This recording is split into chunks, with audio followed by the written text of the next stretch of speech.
M മണി അദ്ദേഹം പറഞ്ഞ എന്താണെന്ന് അറിയുമോ?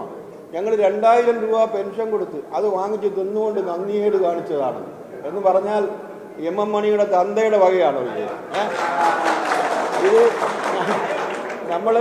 നമ്മുടെയൊക്കെ നികുതി കൊടുത്ത് ആ നികുതി പണം കൊണ്ട് ആ നികുതി പണം കൊണ്ട്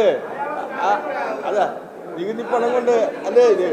അല്ലാതെ മണിയുടെ കുടുംബത്വത്തല്ലല്ലോ, മണിയുടെ കുടുംബത്വത്തെടുത്തല്ലല്ലോ ഈ പെൻഷൻ കൊടുത്തത്. ഇത് കഴിഞ്ഞ തെരഞ്ഞെടുപ്പ് കാലഘട്ടത്തിൽ 2500 രൂപ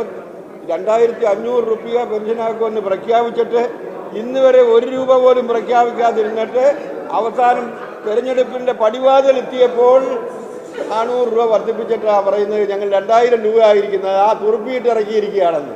പെണ്ണുങ്ങളെ നിങ്ങളെല്ലാം വീട്ടിൽ ഇരുന്നാൽ മതി, 1000 രൂപ. ഞങ്ങളുടെ നേതാക്കന്മാർ ഭാരവുമായി വരുന്നുണ്ട്.